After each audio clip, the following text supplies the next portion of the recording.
Hello, everyone. I'd like to thank you all for joining us on the third session of the fall program for the Virtual Inter-University Symposium on Infrastructure Management.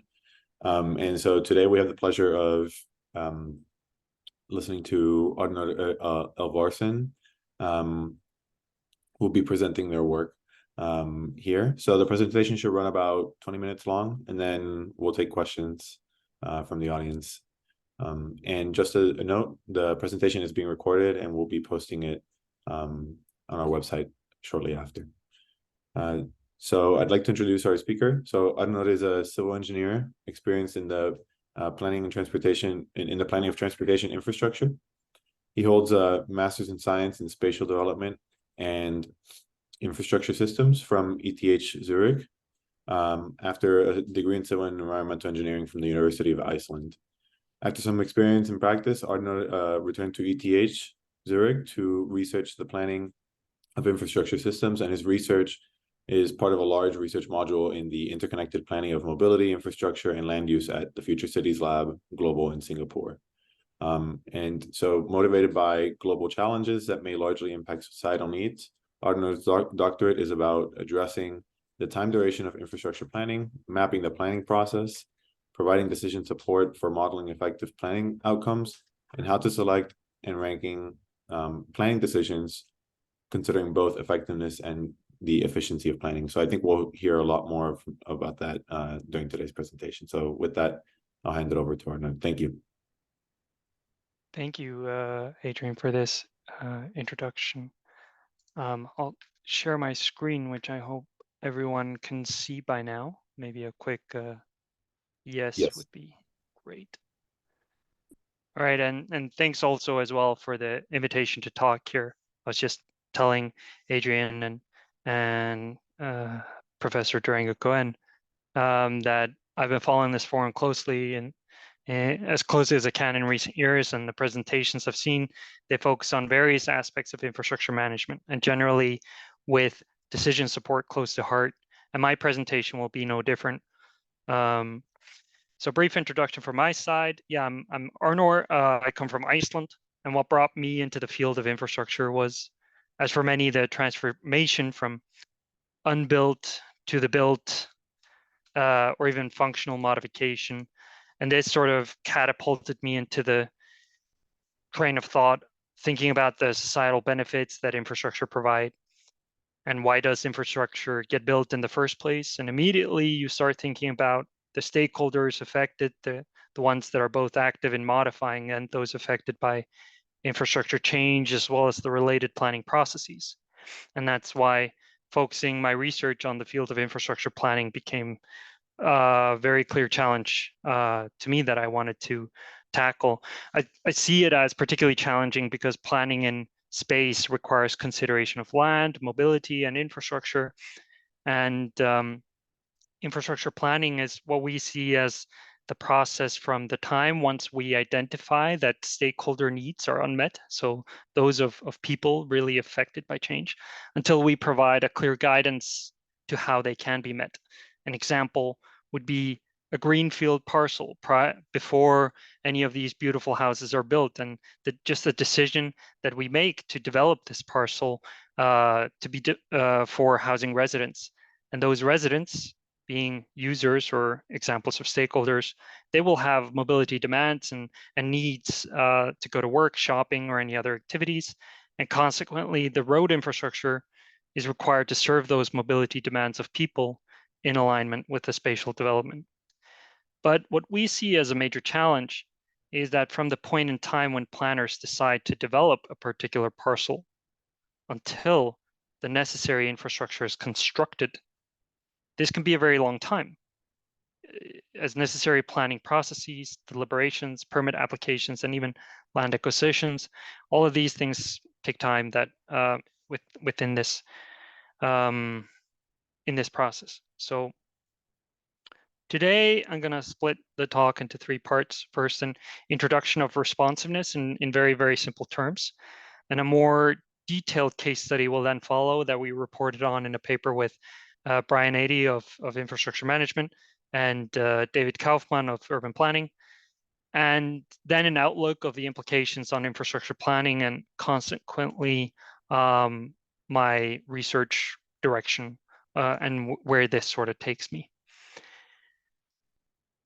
I'll now start with a short introduction with a simple example to show the motivation for our research. So for now, please just forget who I am, and I want you to imagine standing in front of a jelly bean jar.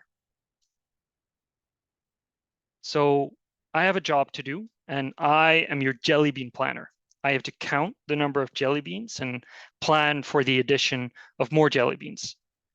Why would I do that? Because you, my audience, my stakeholders, you want to eat the jelly beans. You want to enjoy the benefits that these jelly beans bring.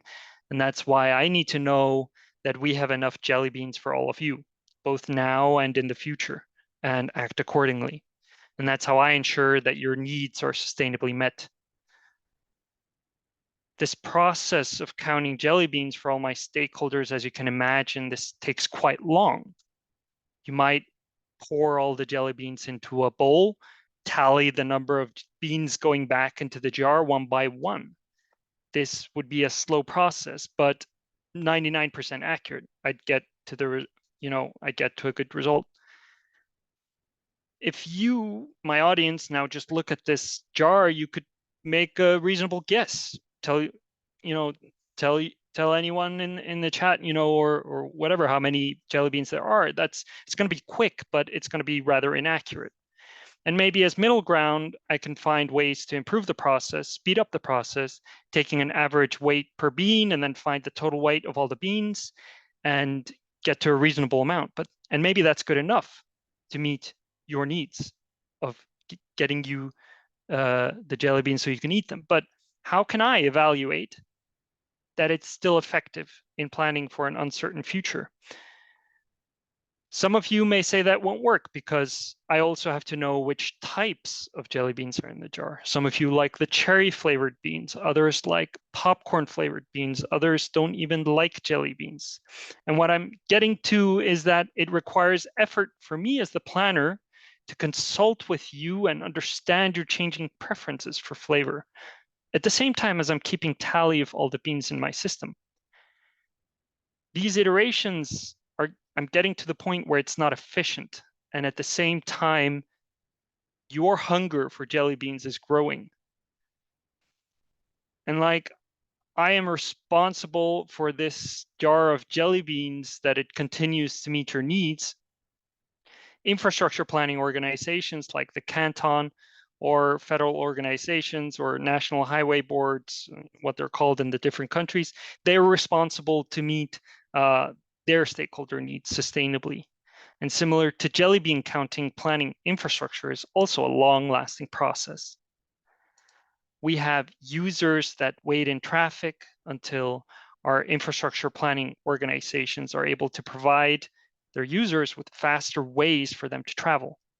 We have transit users that are without seats in trains experiencing discomfort until the service can be expanded.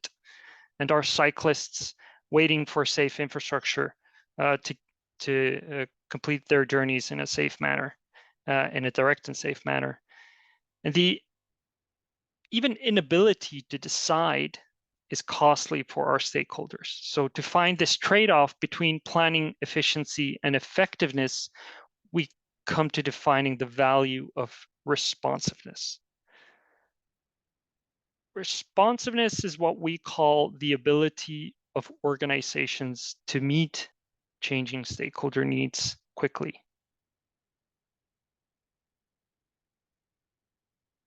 As we experienced in the pandemic, travel behavior can swiftly change, and it is even encouraged in many places to change behavior to meet, for example, climate net zero objectives. And with potentials of even new vehicle technologies and changes they could bring about, we ask, will infrastructure planning organizations then be able to adapt accordingly, or will users continue to wait for decisions to be made for this long-term planning horizon that infrastructure requires? And how quickly can our adaptations be planned and realized? At the same time, we definitely have to bear in mind that planning processes have increasingly been shaped to place more value on ensuring an effective planning outcome for all stakeholders. This means slowing down the process to perform public deliberations, environmental impact assessments, and these things have undoubtedly made planning processes and their outcomes more effective in meeting stakeholder needs. But with the growing efforts of this, the process is getting less efficient.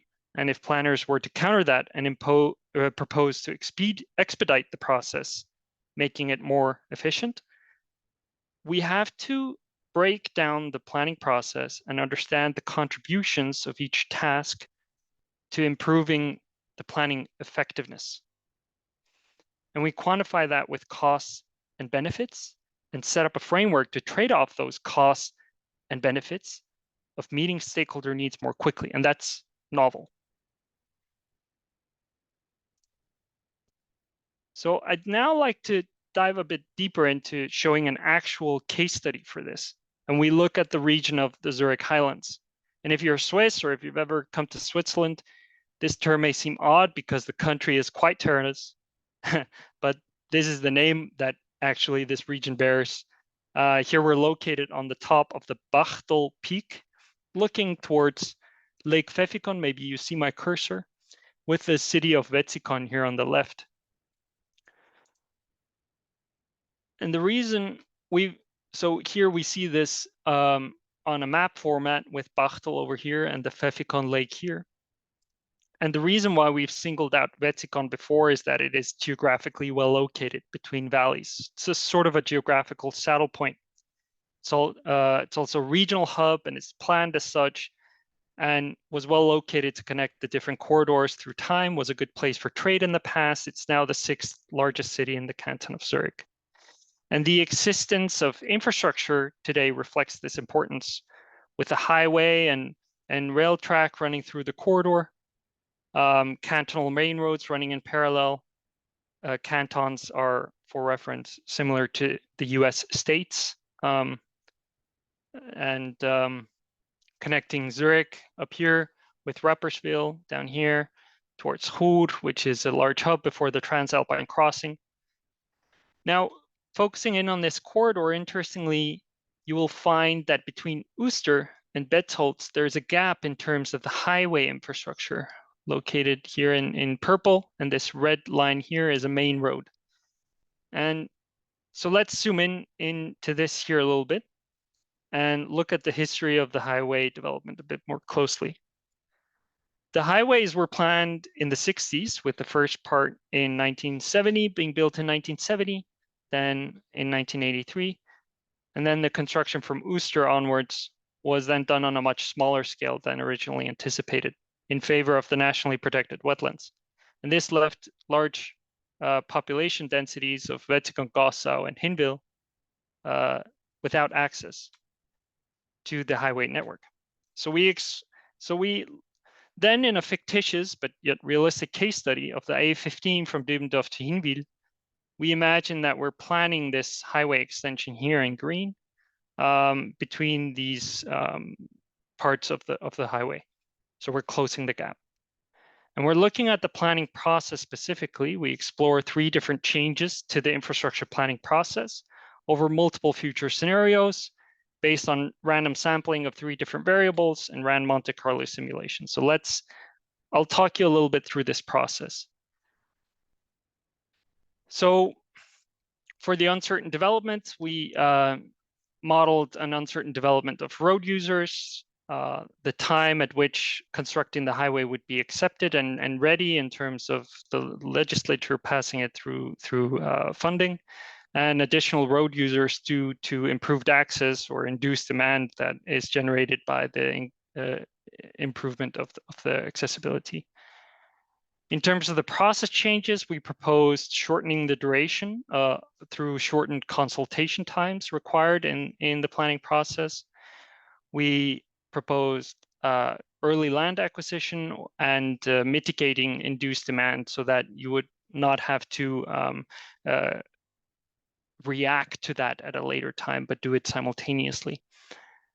And these process changes came with certain costs to it, but also certain reductions in the planning process. The infrastructure supply, either the highway would be constructed or not constructed at any given point in time. And we quantified the stakeholder needs and how they were met in terms of the owner costs, so the economic costs, and the user delay of the highways. And these come down to the results that I'll now present briefly. So these three different process changes we studied: shorten the public consultation, acquire land earlier, and incorporate measures to mitigate induced demand.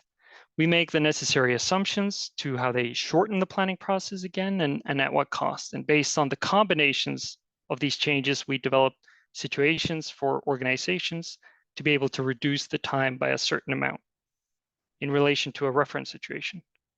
And for this situation A, incorporating all the changes in the process, the planning duration could be reduced by 31 years with median net benefits of about 450 million francs over the planning timeframe.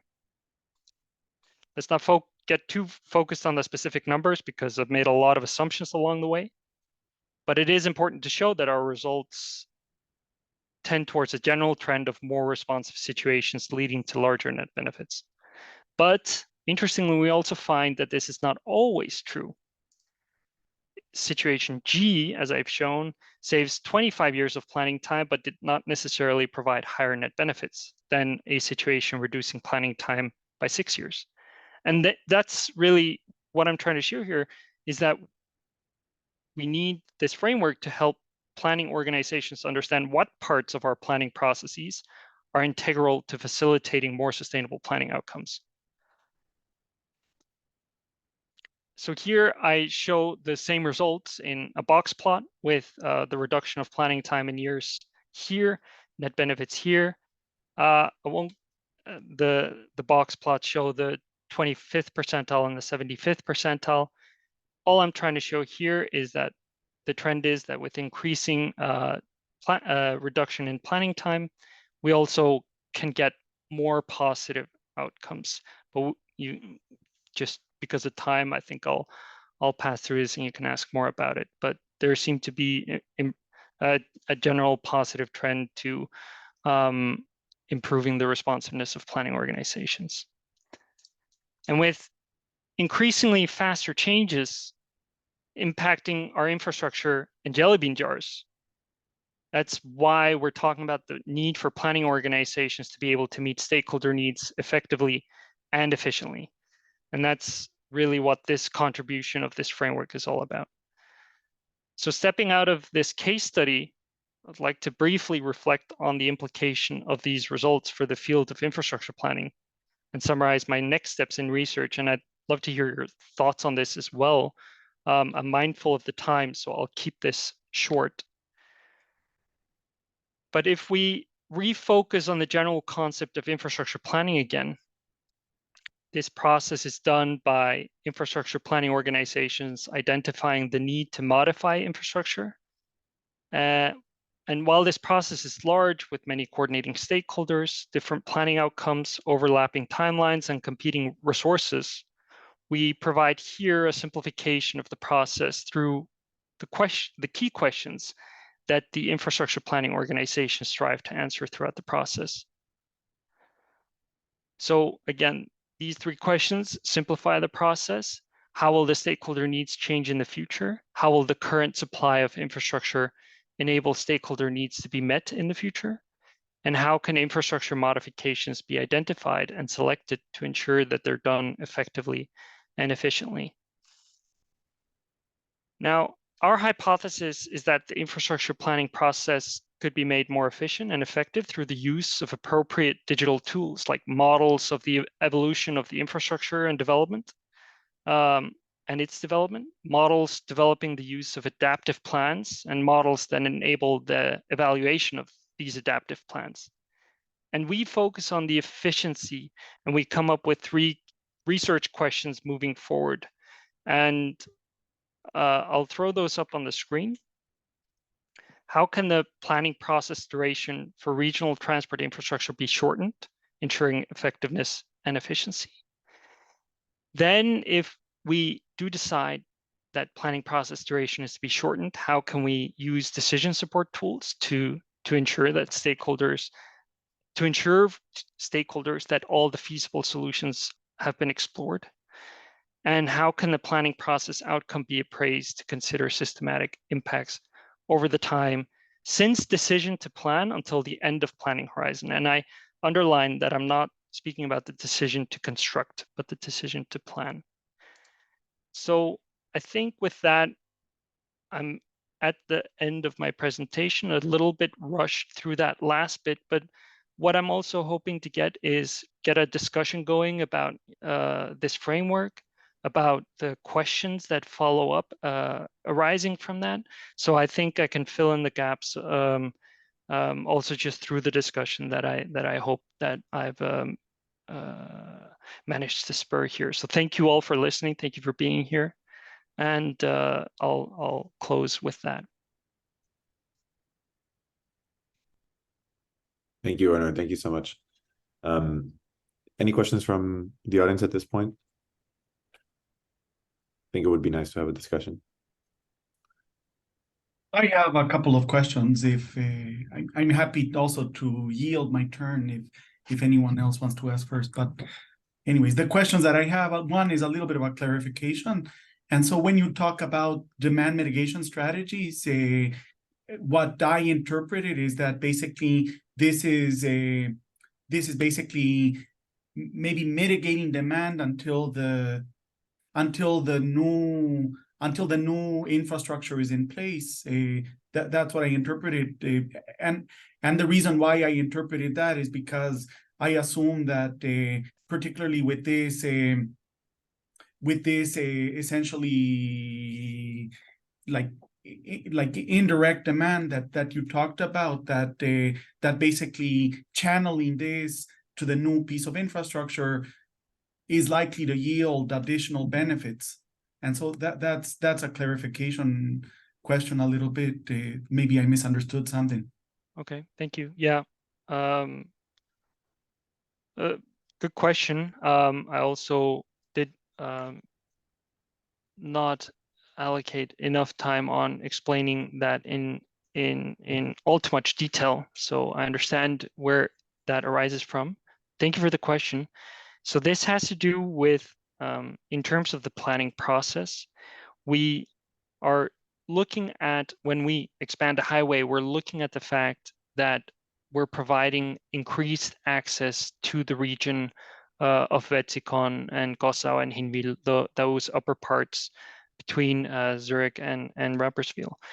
And as a result of providing that access to them after the event of infrastructure development, we assume and we understand, and according to literature as well, what would happen is that we induce demand based on that, that we get more traffic. Now, in terms of integrated mobility planning that is actively engaged in Switzerland, like they use these concepts, they would ensure that at the same time as a highway expansion takes place, that they would also improve the rail service simultaneously. And this is an example of mitigating the induced demand. So they're not inadvertently favoring one mode over the other, but trying to improve accessibility using both systems, and thus avoiding the possibility of increased delay. So, and it was the reduction of that we quantified as the benefit.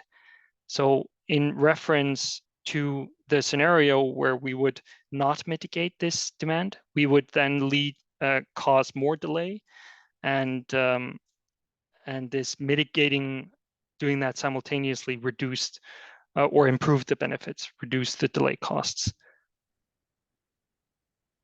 Thank you.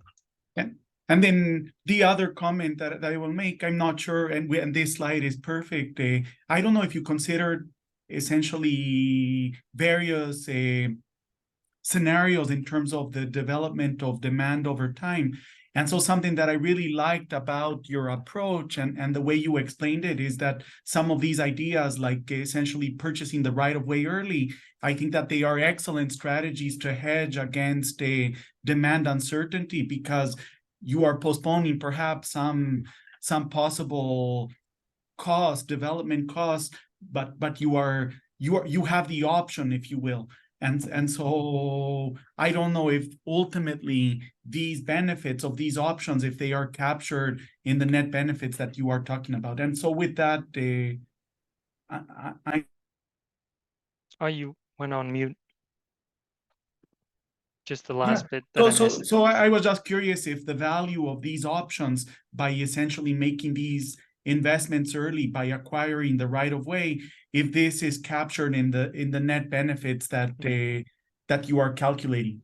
Yeah, exactly. So they do get captured, and they get captured through the fact that in the end, our planning process has been shortened.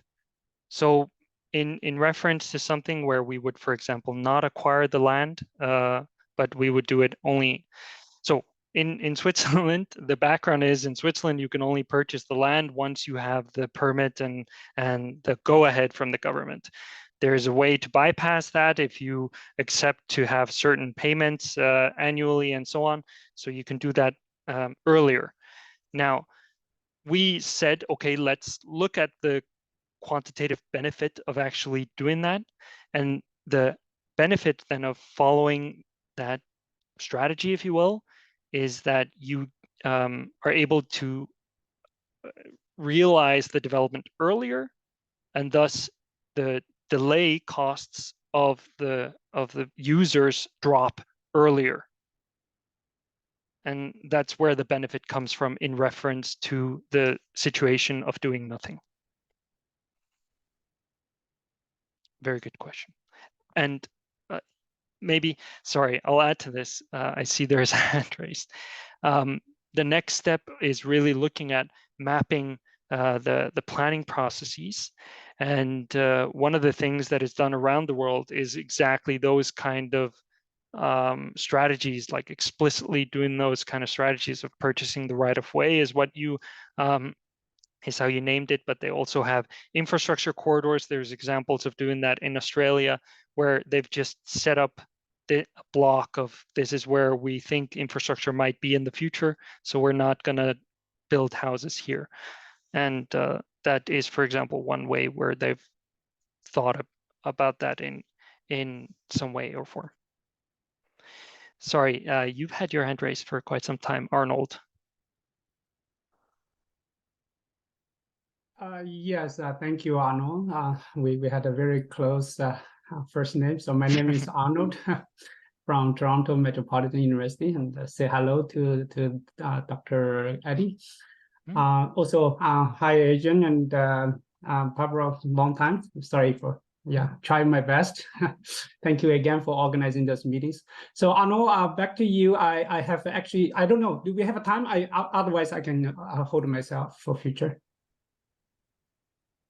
I think we have time. I mean, we don't have another after this, so I think good discussion is. Yeah, excellent. So I have one comment and one question.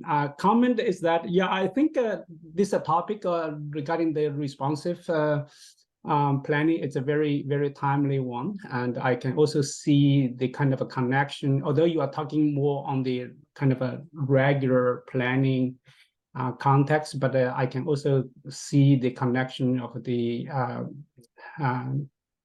this concept related to infrastructure resilience, where it also relates to the responsiveness under some extreme events and how quickly we can respond to those needs, right? So that's a very, very great one. But I also want to add, I also want to echo what you just mentioned in one of the slides, that sometimes being responsive in the positive way, being very quick response, it does not necessarily always a positive thing. And I give you a very concrete example that is the practice in China, where I come from. Because as you see from the planning point of view, China over the past 40 years, the infrastructure development has been very fast. but then the negative thing can also show up recently because the urban development has been too fast, and then even the demand cannot be catch up those development. So that's something I just want to give you kind of a side comments. A question here, probably that's also a follow up from Dr. Pablo just asked early on. A question that I'm just curious is that responsiveness here, usually many times we refer to kind of a characteristic of a organization. And when we're referring to the infrastructure system itself, I tend to look at it more from the flexibility point of view. So if we can develop or if we can plan an infrastructure system that is more flexible for change in the future, that probably would also give some room for the organizations to improve their responsiveness. So I just want to curious about your view about this interaction between the organizational responsiveness and the infrastructure systems flexibility. Thank you for this very good comment. I absolutely agree with you. In fact, the one thing that I did leave out of my slideshow was the 3 components of responsiveness. So we talk about responsive planning organizations, and we say that the responsiveness is facilitated by 3 different components. That is the infrastructure flexibility. So in essence, by being able to adapt your infrastructure more easily, you become more responsive. Similarly, we have the organizational agility. It's the swiftness that you're able to react to, or that you're able to fulfill the needs of the planning process in a swift manner. So the organizational agility. And the third is the cognizance of the needs and how the needs may develop. So we look at stakeholder needs and how they may change, because they're constantly changing. It's not just in the way that the system performs, but also society changes. Trends come in that change how we want to behave. And there's a constant demand that infrastructure continuously meets those needs at the same time as we have this long-term planning horizon.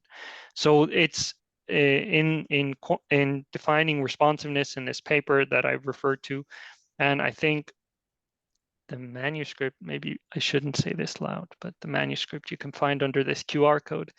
And and you might, if you're interested, you can have a look at that and how we set that up. But currently the manuscript is under review, so it's also a working paper in progress. Happy to share it with this subset of people. Excellent, thank you. Thank you for your comment and question. Thank you very much. Yeah, so I had a follow-up question. And so really excellent presentation, Arnór. I think you mentioned that in the case study, that stretch of the highway was never constructed because of I think they had opted for protection of the wetlands in that area. Is that so? I guess well, one, I wonder if there are still wetlands there to protect, and how, at least in general, how the strategies that you mentioned for shortening consultation, how shortening consultation for planning purposes might be pitted against other objectives that these governments or planners need to consider, which is impacts on the environment, impacts on even like social demographics, like urban, how urban, like other aspects of urban life or ex-urban life, right? I wonder how shortening that consultation period might actually put other items at risk, and what can be done to balance those objectives? So, excellent question. Actually, I understand it as two questions. Firstly, on the engineering design, and the wetlands have probably not gone, so where does the route go now? And the second one has to do with this trade-off between actually continuously using the planning process as a tool to find consensus and pitting that against reducing the time that you spend on the planning process. So firstly, I don't know if I can draw on the screen, but I'm gonna try. Let's see. So originally the route, can you see these pen marks? Yes. Is this visible? Okay. Yes. So this red line here is how pretty much the original design, the original route of the highway was meant to lie through. And you can see here through the layer that this is a wetland and wetland environment. So in 1977, there was an initiative passed that basically allowed no disturbance of wetlands, nationally protected wetland sites. So what they've done now is the current version that's being planned is along this green line, this green dashed line, and it bypasses the wetland, sorry, and connects to this cantonal highway, which would be overtaken on a national level then and connected to the route continuing onwards towards Ruppersville. Two interesting things there is that one interesting thing there is because this route takes a little bit longer than this direct route, actually the communes of Gossau, Wetzikon, and Hinwil have protested this green path being decided. A little bit of interesting knowledge here.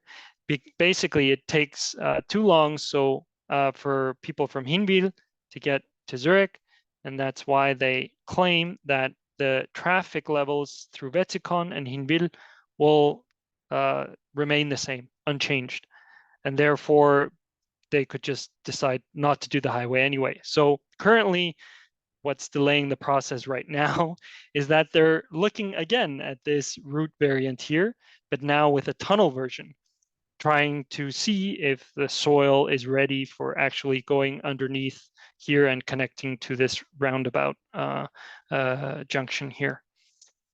So that's to answer the engineering design part. They're looking into it, but they're trying to bypass the wetlands is the short answer. As to your other comment in terms of trading off the efficiency and the effectiveness, to put it in short, that's a very delicate matter. And in fact, it's something we address in the discussions where we say, look, there is this topic of consensus, and that the solutions that we find have to meet the needs of the people so that they are also happy with it. Or, in Switzerland, there's even more opportunities and instruments to protest and call referenda and so on to reject any sort of suggestions. So it is of utmost importance. We simplified it just by saying that through these ways of reducing the time duration, we suggest things like improved engineering studies so that you can show all pros and cons of all solutions for a certain amount of money. So basically, there's a cost allocated to it, but then we assume that that meets the needs of the people, and we have an unchanged level of consensus, because we struggled with that. And how do we quantify those political impacts? And that's something that is very difficult to introduce and implement within our quantitative models. At least we have not made the sufficient effort in this case. But I totally understand this point, and I think it is highly relevant. And I see, as I said in my presentation, that that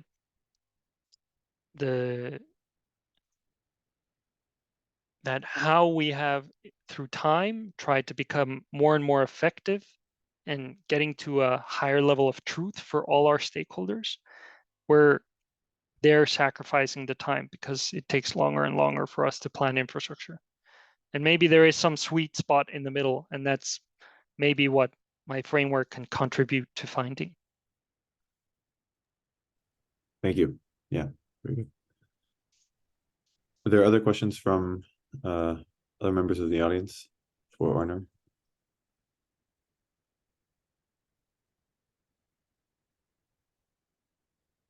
Okay. Thank you very much. Yeah. With that, let's thank Arnór again, and thank you all for participating. I think this has been an excellent presentation and a very fruitful discussion. And stay tuned for our next talk in about a month. So thank you again, Arnór. Thank you, Adrian. Thank you for organizing. Bye all. Yeah, thank you.